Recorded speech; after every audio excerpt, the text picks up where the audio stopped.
दोस्तों, आरव 4 साल बाद अपने इंडिया लौटा है, विदेश से पैसा कमाकर। और उसने अपने घर वालों को कुछ भी नहीं बताया है। वह यहाँ से एक टैक्सी करता है और सीधा उस टैक्सी ड्राइवर को अपने गांव का एड्रेस दे देता है और कहता है कि वहां पर चलना। इसके बाद टैक्सी ड्राइवर गाड़ी चलाने लगता है और आरव बहुत कुछ सोच रहा है कि माता पिता को इतने दिन बाद देखूंगा तो वह लोग बड़े ही खुश हो जाएंगे और मुझे भी बड़ा ही अच्छा लगेगा। यही सोचते सचते जैसे ही वह लोग शहर से बाहर निकलते हैं, तभी टैक्सी ड्राइवर गाड़ी रोकता है और पूछने लगता है कि साहब, यहाँ पर मुझे थोड़ा सा काम है। अगर आपको जल्दी ना हो तो 2 मिनट का काम है, मैं उसे कर लेता हूँ। आरव भी सोचता है कि कोई बात नहीं, कर लेने देते हैं, कोई बड़ी बात नहीं है। तो इसी वजह से वह कह देता है कि ठीक है भाई, तुम अपना काम कर लो, मैं यहीं पर तुम्हारा इंतजार करता हूँ। आरव टैक्सी में बैठा हुआ था। टैक्सी ड्राइवर उतरकर वहां से चला जाता है, लेकिन तभी अचानक से आरव की नजर उस मंदिर के बाहर बैठे हुए भिखारियों पर पड़ती है, जिनमें से एक बुजुर्ग व्यक्ति उसके पिता की तरह दिखाई दे रहा था। इसके बाद जब आरव गौर से उसे देखता है, तो देखकर वह उसे पहचान लेता है। वह और कोई नहीं, उसी का पिता था, जिसके बारे में उसकी पत्नी ने बताया था कि वह 4 महीने से गांव में रह रहा है। क्या कारण था जो पिता यहाँ पर भिखारियों की लाइन में बैठा हुआ था? और किस वजह से आरव की पत्नी ने यह कहा था कि 4 महीने से वह लोग गांव में रह रहे हैं? पूरी सच्चाई के बारे में जानने के लिए वीडियो को अंत तक जरूर देखें। बिहार के छोटे से गांव में एक परिवार रहा करता है। परिवार के अंदर माता पिता हैं, एक उनका लड़का है। पिता का नाम मोहन सिंह है, माँ का नाम मीना है, और जो बेटा है उसका नाम है आरव। आरव, मोहन सिंह और मीना उस घर के अंदर हंसी खुशी रहा करते हैं। और धीरे धीरे जो बच्चा होता है वह पढ़ाई लिखाई करके शादी के योग्य हो जाता है। इसके बाद माता पिता उसकी शादी की चिंता करते हैं और बेटे की शादी कराने के लिए इधर उधर लड़की ढूंढने लगते हैं। ढूंढने से उन्हें एक लड़की मिल भी जाती है। लड़की का नाम होता है रोशनी। और रोशनी से माता पिता अपने बेटे की शादी करा देते हैं। शादी होने के बाद नई दुल्हन घर के अंदर आती है और सब कुछ अच्छी तरह से चल रहा था। कोई भी कैसी भी दिक्कत नहीं थी। लेकिन जहां पर आरव और उसका परिवार रहा करता था, वह गांव काफी ज्यादा पिछड़ा हुआ था। वहां पर मोबाइल फोन के नेटवर्क तो आया ही नहीं करते थे और ऊपर से बिजली भी काफी ज्यादा कटा करती थी। तो इसी वजह से आरव जो होता है वह अपनी जिंदगी को उस तरह से नहीं जीना चाहता जिस तरह से उसके माता पिता ने जी है, क्योंकि वह लोगों की जिंदगी काफी ज्यादा गरीबी में बीती थी। और वह पढ़ लिख कर अब सोचता है कि मैं अच्छी सी नौकरी लगूं ताकि मेरा परिवार अच्छे से जीवन व्यतीत कर सके। और इसी वजह से एक दिन वह अपने माता पिता से कहने लगता है कि माँ, बाबूजी, अगर आपको कोई परेशानी ना हो तो क्या हम लोग शहर में रह सकते हैं? और वहीं पर मैं कोई अपने लिए नौकरी ढूंढ लूंगा और वहीं पर आप लोग भी हमारे साथ रहना। अब इस बात को सुनकर माता पिता जब देखते हैं कि बेटा तरक्की करना चाहता है, तो वह लोग भी इस बात में कोई भी शंका नहीं जताते हैं और कहते हैं कि ठीक है बेटा, अगर ऐसी बात है तो तू जाकर पहले नौकरी ढूंढ ले। अगर तुझे अच्छी सी नौकरी मिल जाए तो हमें भी शहर में बुला लेना और हम भी तुम्हारे पास ही रहने लगेंगे। इसके बाद जो आरव होता है बिहार के उस गांव से सीधा छपरा में चला जाता है और वहीं पर अपने लिए नौकरी ढूंढने लगता है। लगभग 6 महीने के अंदर उसे अच्छी खासी नौकरी मिल गई थी और उसने एक किराए का घर भी ले लिया था। जब उसने किराए का घर ले लिया था तो अपने माता पिता और पत्नी को वहीं पर बुला लेता है और वहीं पर उन्हीं के साथ खुशी खुशी रहने लगता है। लेकिन यहाँ पर आरव जितना भी कमाया करता, वह सारा पैसा उसके परिवार के खर्च में निकल जाया करता और उसका शहर के अंदर अपना घर लेने का सपना पूरी तरह से अधूरा रह जाता है। और वह सोचने लगता है कि इस तरह से तो काम नहीं चलेगा। इसी वजह से आरव अपनी नौकरी के लिए विदेश में बात करता है, क्योंकि उसे पता है कि विदेश के अंदर अच्छे खासे पैसे मिला करते हैं।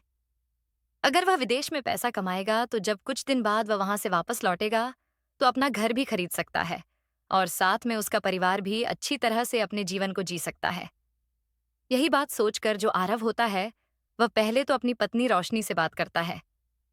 तो रोशनी भी, जो कि अच्छी तरह से परिवार को संभाल रही थी, वह कहने लगती है कि ठीक है जी, कोई बात नहीं।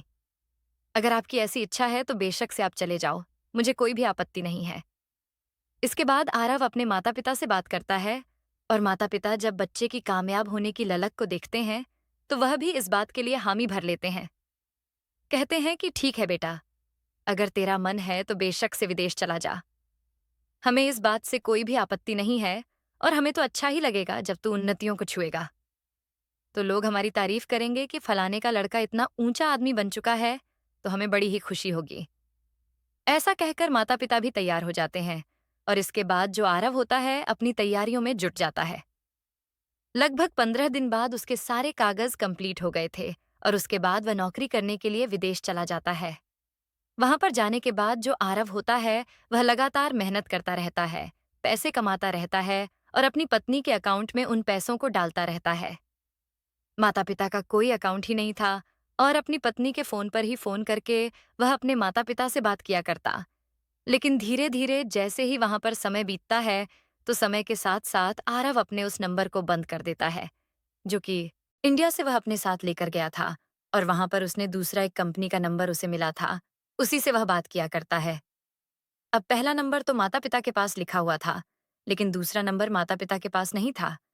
इसके बाद धीरे धीरे कुछ समय बीतता है और समय के साथ साथ आरव को वहां पर रहते हुए लगभग 2 साल बीत जाते हैं और अब तक सब कुछ अच्छी तरह से चल रहा था। लेकिन 2 साल बाद अचानक से आरव की पत्नी जो रोशनी होती है, उसका व्यवहार पूरी तरह से उसके माता पिता के लिए बदलने लगता है। और इसके बाद जब आरव की पत्नी रोशनी की माँ को उसका भाई परेशान करता है, तो वह उसे यहाँ पर आने के लिए कह देती है। अब यह घर काफी छोटा था, जिसके अंदर एक बड़ा मंडा था और 2 कमरे थे। एक ओपन किचन था और कुछ इसमें नहीं था। अब उन 2 कमरों में से एक कमरे में तो आरव की पत्नी रोशनी रहा करती थी और दूसरे कमरे में आरव के माता पिता रहा करते थे। लेकिन जब उसके भाई उसकी माँ को परेशान करने लगते हैं, तो वह उन्हें यहाँ पर बुलाने लगती है और इसके बाद वह अपने सासुर से कह देती है कि आप लोग बाहर हॉल में सो जाओ और मेरी माँ आकर इस कमरे में रहेगी, क्योंकि वहां पर वह परेशान है। अब इस बात को सुनकर जो आरव की माँ होती है मीना देवी, वह कहने लगती है कि बेटा मेरी कमर में दर्द रहता है और मैं बाहर जमीन पर नहीं सो पाऊंगी, क्योंकि बाहर जो हॉल में सोया करता उसे जमीन पर ही सोना पड़ा करता था। लेकिन यहाँ पर जो रोशनी होती है वह कहने लगती है कि माँ जी, मेरी माँ वैसे ही काफी ज्यादा परेशान है और उसे जमीन पर सोना पड़ा तो और भी ज्यादा बुरा मानेगी। आप लोग ऐसा करो, आप बाहर सो जाओ, वह इस कमरे में रह लेगी, कुछ ही दिनों की बात है। इसके बाद सास ससुर भी सोचने लगते हैं कि कोई बात नहीं, जब बेटी इतना कह रही है तो इस बात को मान लेते हैं। और इसी वजह से सास ससुर बाहर बरामंडे में आकर सोने लगते हैं और वह अपनी माँ को उस कमरे में बसा देती है जिस कमरे के अंदर उसके सास ससुर रहा करते थे। धीरे धीरे कुछ समय बीतता है और अभी तक भी आरव बार बार फोन करके अपने परिवार का हालचाल लिया करता। लेकिन अब वह कुछ ज्यादा ही व्यस्त हो गया था और व्यस्तता के कारण वह केवल अपनी पत्नी से ही माता पिता के बारे में पूछ लिया करता। अब इसके बाद माता पिता जब बाहर सोने लगते हैं और घर के अंदर बहू की माँ आ गई थी, तो यहाँ पर जो बहू होती है उसका व्यवहार और भी ज्यादा बदलने लगता है और इसके बाद वह अपने सासुर पर जुल्म करने लगती है, उनको परेशान करने लगती है। क्योंकि यहाँ पर उसकी माँ उसे बात बताती है कि किस किस तरह से तेरी भाभी मुझे परेशान किया करती थी और उन्हीं हथकंडों को वह अपने सास ससुर पर आजमाने लगती है। माँ बाप इस बात से थोड़े से परेशान हो जाते हैं और जब वह अपनी बहू से कुछ कहने की कोशिश करते हैं, तो बहू उल्टा उनको जवाब देने लगती है, क्योंकि बेटे का तो माता पिता से कोई कांटेक्ट ही नहीं है। वह तो केवल अपनी पत्नी से बात करके उनका हालचाल ले लिया करता, क्योंकि वह काफी ज्यादा व्यस्त है। वह भी 10-10, 15 दिन में वह अपने माता पिता के बारे में पूछा करता था। इसी वजह से पत्नी को थोड़ा सा घमंड आ जाता है कि अब तो मेरी इस घर के अंदर चलेगी और जैसा मैं कह दूंगी वैसा ही माता पिता को मानना पड़ेगा। लेकिन यहाँ पर जो माता पिता होते हैं, वह आपस में इस बारे में डिस्कस करते हैं और सोचने लगते हैं कि ऐसे तो समय व्यतीत नहीं होगा, हमें किसी भी तरह से बेटे से कांटेक्ट करना होगा। तभी जो आरव के पिता होते हैं, वह अपनी उस डायरी को निकालते हैं जिस डायरी के अंदर आरव का नंबर लिखा हुआ था और इसके बाद वह उस डायरी को लेकर पड़ोस के ही एक व्यक्ति, जिसका नाम शिवा होता है, जो कि आरव का अच्छा खासा मित्र था, उसके पास जाते हैं और कहते हैं कि बेटा, हमारे बेटे से हमारी बात करवा दो। और ये रहा उसका नंबर। तो शिवा कहने लगता है कि अंकल जी मेरे पास नंबर है और मैं अभी मिला देता हूँ। इसके बाद जो शिवा होता है वह उस नंबर को मिलाता है जो कि इंडिया का नंबर था और जिसे आरव अब तक बंद कर चुका था। जैसे ही वह उस नंबर को मिलाता है, तो वह बताने लगता है कि अंकल जी, यह नंबर तो बंद है और आप दिखाइए आपके पास कौन सा नंबर है। लेकिन शिवा जैसे ही डायरी को खोलकर देखता है तो उसमें वही नंबर था जो कि शिवा के पास था। और इसके बाद वह कहने लगता है कि अंकल ये नंबर तो बंद है। इससे उससे बात नहीं हो रही, क्योंकि मैंने भी कई बार बात करने की कोशिश की थी, लेकिन बात कैसे भी नहीं हो पा रही है। इसके बाद जो आरव के माता पिता होते हैं वह वापस से घर आ जाते हैं और एक दिन बड़े ही प्यार से अपनी बहू से कहने लगते हैं कि बेटा, हमें हमारे बेटे से बात करनी है, एक बार फोन लगाकर दे दो ना, हम उनसे बात करना चाहते हैं। लेकिन यहाँ पर जो बहू थी वह उनके व्यवहार को देखकर पूरी तरह से समझ गई थी कि यह अपने बेटे से मेरी शिकायत कर देंगे। और इसी वजह से जो बहू रोशनी होती है वह मना कर देती है, कहती है कि नहीं, उनके पास टाइम नहीं है और वह तुमसे बात नहीं कर सकते। इसके बाद जो रोशनी होती है वह और भी ज्यादा उन्हें परेशान करने लगती है और धीरे धीरे रोशनी का टॉर्चर माता पिता के ऊपर इतना बढ़ जाता है कि माता पिता इस बात से परेशान होकर एक दिन अपनी बहू से कहने लगते हैं कि बेटी, अगर ऐसी बात है तो हम घर को छोड़कर ही चले जाते हैं, तुम्हें इतना परेशान होने की जरूरत नहीं है। यहाँ पर आरव के माता पिता को लग रहा था कि बहू जब हम घर छोड़ने की बात करेंगे तो उसके बाद सभी अपनी हरकतों को बंद कर देगी। लेकिन बहू का माइंड पूरी तरह से डाइवर्ट हो गया था और उसके बाद जो यहाँ पर आरव के माता पिता होते हैं उनसे बहू कहने लगती है, रोशनी, कि ऐसा करो, अगर तुम्हें घर छोड़ना है तो बेशक से छोड़ दो, मुझे दोस्त क्या दिखा रहे हो, वैसे भी घर के अंदर थाली ही पड़ा रहा करते हो, तुम्हें करना ही क्या होता है। इस बात को सुनकर बूढ़े माता पिता की आंखों में आंसू आ जाते हैं और वह अब सोचने लगते हैं कि अब क्या किया जाए, क्योंकि उन्होंने अपनी तरफ से ही कहा था कि हम लोग घर को छोड़ देंगे और बहू ने तो सच में ही उनसे कह दिया कि बेशक से घर को छोड़ दो, मुझसे इस पर कोई भी फर्क नहीं पड़ता। वह तो अपनी माँ के साथ दूसरे कमरे में बैठकर बात करने लगती है, लेकिन यहाँ पर बूढ़े सास ससुर अपनी आंखों में आंसू लेकर धीरे धीरे अपने छोटे मोटे सामान को पैक करने लगते हैं और बहू कमरे के अंदर बैठी बैठी यह सब कुछ देख रही थी। लेकिन एक बार भी उसने ये नहीं कहा कि आप लोग मत जाओ, मैं तो मजाक कर रही थी, या ऐसा नहीं किया करते। इसके बाद सास ससुर अपना सामान पैक करते हैं और सामान पैक करके उस घर से जाने लगते हैं। लेकिन जाते जाते भी एक बार मुड़कर देखते हैं कि उनकी बहू शायद उन्हें रोक ले, लेकिन उसने उन्हें नहीं रोका था। माता पिता घर को छोड़कर चले जाते हैं और धीरे धीरे समय बीतने लगता है। जैसे ही माता पिता को घर छोड़े हुए 10 से 15 दिन बीतते हैं तो उसके बाद जो आरव होता है वह अपनी पत्नी के पास फोन करके उसे पूछने लगता है कि माँ बाबूजी कैसे हैं। तो उसके बाद उसकी पत्नी एकदम से थोड़ी सी हैरान होती है, लेकिन बात को संभालते हुए कहने लगती है कि माँ बाबूजी तो गांव गए हैं, वह कह रहे थे कि हमें गांव जाना है तो मैंने उन्हें गांव भेज दिया है, वहां पर वह आराम से रह रहे हैं। क्योंकि आरव की पत्नी को भी पता है कि गांव के अंदर नेटवर्क नहीं आया करते और वहां पर वह किसी से भी फोन पर बात करके ये नहीं पूछ सकता कि माता पिता कैसे हैं, और ऊपर से वह काफी ज्यादा बिजी भी है, तो इसी वजह से यही रास्ता सेफ रहेगा। हालांकि उसे सोचना चाहिए था कि किसी न किसी दिन तो यह भंडा फूटेगा, उस दिन वह क्या जवाब देगी अपने पति को। लेकिन उसने ऐसा कुछ भी नहीं सोचा, वह तो केवल आज में जी रही थी और आज उसने ऐसा काम कर दिया था जो शायद उसे नहीं करना चाहिए था। इसके बाद धीरे धीरे 4 महीने बीत जाते हैं और 4 महीने बाद आरव के 4 साल विदेश में कंप्लीट हो गए थे और उसके बाद वह अपने घर आ सकता था। इसके बाद आरव वहां से निकलने से पहले एक बार तो अपना फोन निकालता है और सोचने लगता है कि क्यों ना अपनी पत्नी को बता दूं। लेकिन फिर वह सोचता है कि कोई बात नहीं, सभी को जाकर सरप्राइज देता हूं और पहले माता पिता से मिलूंगा जो कि गांव में रहा करते हैं। यही सोचकर आरव वहां से अपनी टिकट कराता है और टिकट कराने के बाद सीधा छपरा के एयरपोर्ट पर उतर जाता है और उतरने के बाद वहां से टैक्सी ढूंढने लगता है। थोड़ी देर में एक टैक्सी आती है और टैक्सी वाले से वह अपने गांव का एड्रेस बताता है और कहता है कि मुझे यहाँ पर जाना है। आरव ने अब तक ढेर सारे रुपए पैसे कमा लिए थे और साथ में उसने अपने परिवार का खर्चा भी अच्छी तरह से चलाया था। अब जैसे ही गाड़ी उसके गांव की तरफ चलने लगती है तो वह रास्ते में ढेर सारी बातें सोचता है कि माता पिता इतने दिनों बाद मुझे देखेंगे तो बड़े ही खुश हो जाएंगे और साथ में उसके पास पैसे भी हैं और अब वह शहर के अंदर अपना घर भी ले सकता है। यही बात सोचते हुए वह लोग जैसे ही टैक्सी को लेकर शहर से बाहर निकलते हैं तभी अचानक से जो गाड़ी का ड्राइवर होता है वह गाड़ी को एक मंदिर के साइड में रोक लेता है। वहीं पर एक दुकान थी और उस दुकान से उसे कुछ सामान लेना था जो कि किसी व्यक्ति तक पहुंचाना था। तो वह गाड़ी को रोककर कहने लगता है कि साहब, अगर आपको कोई आपत्ति ना हो तो यहाँ पर सामने जो यह दुकान दिखाई दे रही है, इस दुकान से मैं कुछ सामान लेना चाहता हूँ और मुश्किल से मुश्किल 2 मिनट लगेंगे। अब आरव इस बात को सुनकर कहने लगता है कि कोई बात नहीं भाई, अगर तुम्हें कोई छोटा सा काम है तो बेशक से कर सकते हो। मुझे इससे कोई भी आपत्ति नहीं है और मुझे अब फिलहाल कोई ऐसी जल्दी नहीं है। ऐसा कहकर आरव उस टैक्सी ड्राइवर को जाने देता है और टैक्सी ड्राइवर गाड़ी में आरव को बैठाकर वहां से निकल जाता है, उस दुकान की तरफ बढ़ने लगता है।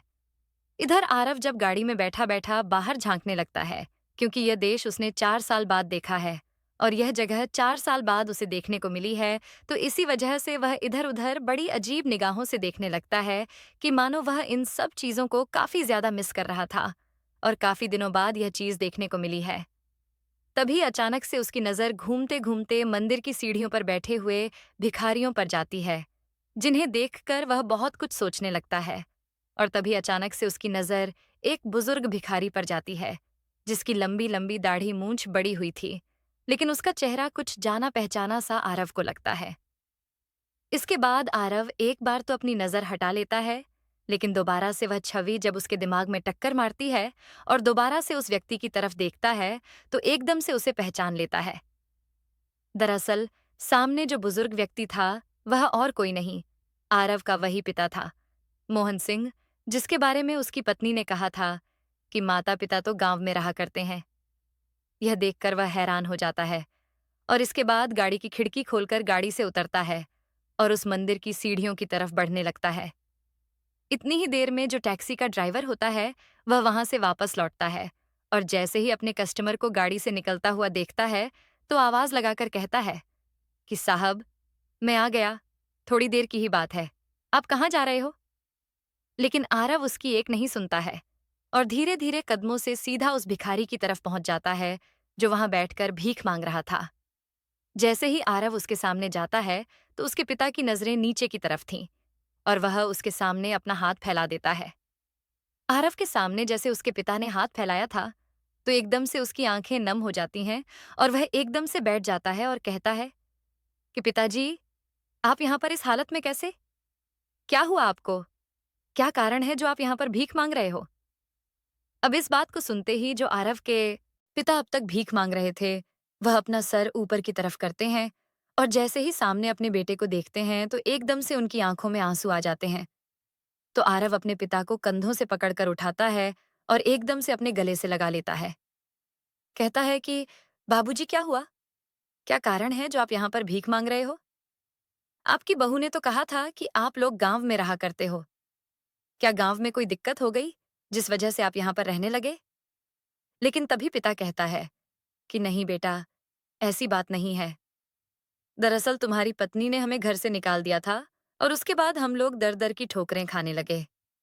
यह बात सुनकर आरव को अपने कानों पर विश्वास नहीं होता और वह कहने लगता है कि ऐसा कैसे हो सकता है, क्योंकि उसने तो मुझसे कहा था कि आप लोग गांव में रहा करते हो, वहीं की हवा पानी आपको अच्छी लगती है, इसी वजह से आप गए थे।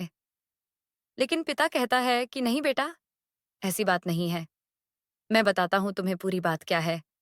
उसके बाद जो आरव के पिता होते हैं, अपने बेटे को एक एक बात को अच्छी डिटेल में बताते हैं। कहते हैं कि जब से उसकी माँ गांव से आई थी, तो उसके बाद उसने हमारे खिलाफ अपनी बेटी को उल्टा सीधा सिखाना स्टार्ट कर दिया और उसने हमारे साथ अत्याचार करना स्टार्ट किया। इसके बाद हम लोग उस घर को छोड़कर आ गए और यहीं पर फुटपाथ के किनारे एक छोटी सी झुग्गी बनाकर अपना समय व्यतीत कर रहे हैं। वहीं पर तुम्हारी माँ है और खाने के लिए अब हमारा कमाना तो बस की नहीं है, लेकिन हम पैसे मांगकर इधर उधर से गुजारा किया करते हैं और अपने समय को व्यतीत कर रहे हैं। ये बात सुनकर आरव को यह बात बड़ी ही बुरी लगती है और उसके बाद आरव अपने पिता का हाथ पकड़कर उसे कहने लगता है कि पिताजी, माँ कहाँ है? मैं माँ से मिलना चाहता हूँ। इसके बाद जो आरव के पिता मोहन सिंह होते हैं, उसे अपने साथ लेकर वहां से उस झुग्गी में चले जाते हैं, जो कि रोड किनारे उन्होंने झुग्गी बना रखी है। एक छोटा सा त्रिपाल लेकर और उसी के अंदर दोनों पति पत्नी भीख मांगकर अपना गुजारा किया करते हैं। वहां पर जाने के बाद जैसे ही आरव अपनी माँ को देखता है, तो फिर से एक बार उसकी आंखों में आंसू आ जाते हैं और वह अपनी माँ को गले लगाकर फूट फूट कर रोने लगता है।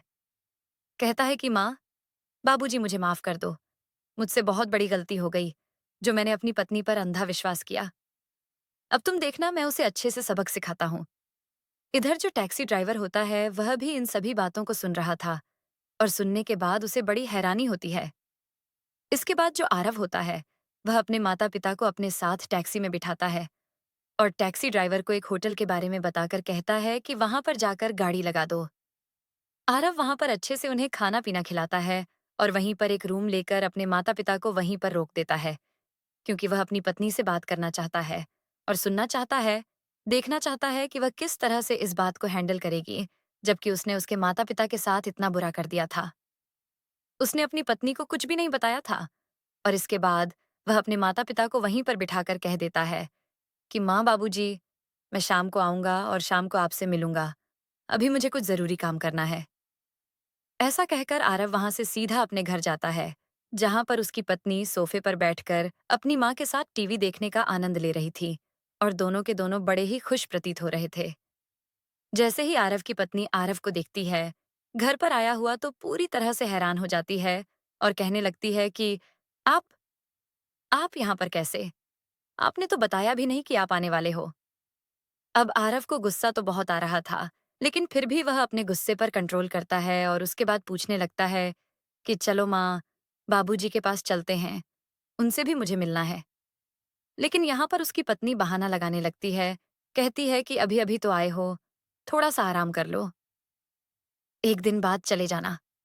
यानी कि पत्नी अभी तक भी बात को संभालने की कोशिश कर रही है, जबकि आरव को सब कुछ पता है। इसके बाद आरव अपनी सास के बारे में पूछने लगता है कि माँ जी यहाँ पर क्या कर रही हैं।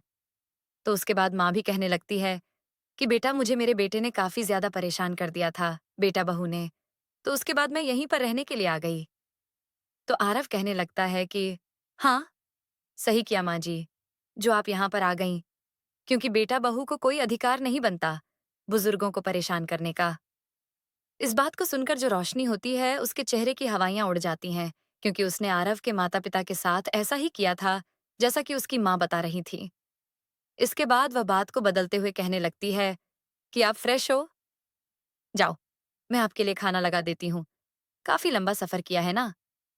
लेकिन तभी आरव कहता है, नहीं, ऐसी बात नहीं है, मैं खाना खाकर आया हूँ और सबसे पहले मैं तुम्हें शॉपिंग कराने के लिए ले जाना चाहता हूँ, क्योंकि जब से शादी हुई है मैंने एक बार भी तुम्हें शॉपिंग नहीं कराया है। इस बात को सुनकर जो पत्नी होती है वह एकदम से खुश हो जाती है।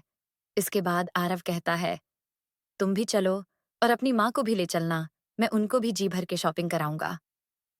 ऐसा कहकर आरव अपनी पत्नी और अपनी सास को उसी टैक्सी में बिठाता है जिस टैक्सी से वह आया था और वहां से सीधा वे लोग मार्केट की तरफ जाने लगते हैं।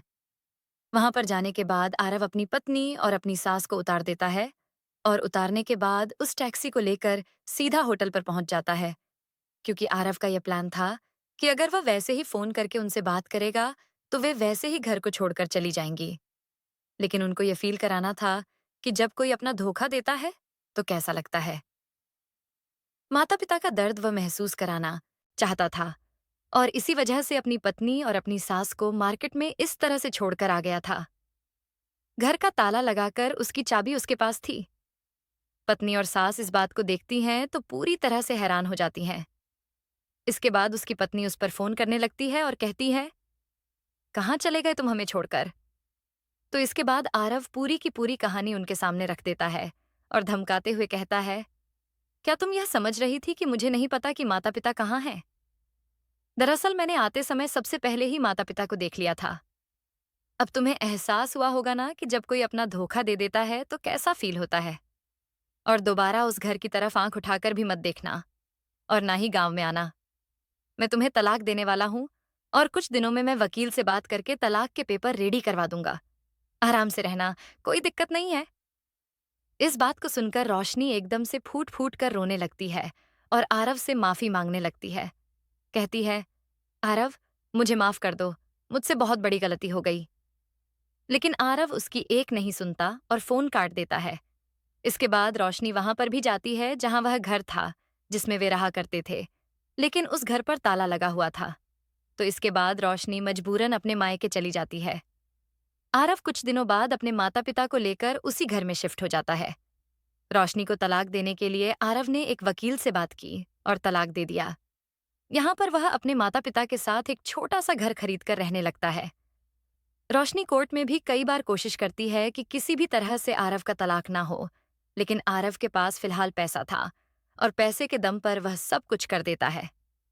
छोटा सा घर खरीदकर आरव माता पिता के साथ रहा करता है और अच्छी तरह से अपने जीवन को व्यतीत कर रहा है। माता पिता आरव से दूसरी शादी के लिए कहते हैं, लेकिन आरव मना कर देता है। कहता है, नहीं माँ, बाबूजी, अगर दूसरी पत्नी भी तुम्हारे साथ गलत करने लगी तो बहुत गलत होगा और मैं ऐसा बिल्कुल नहीं चाहता। तो दोस्तों, यही थी आज की कहानी। क्या आपने भी कभी किसी को इतना टूटकर चाहा है कि उसका धोखा आपकी रूह तक को झकझोर दे? कमेंट में ज़रूर बताइए। वीडियो पसंद आई हो तो लाइक करें, चैनल को सब्सक्राइब करें। फिर मिलेंगे एक नई कहानी के साथ। धन्यवाद।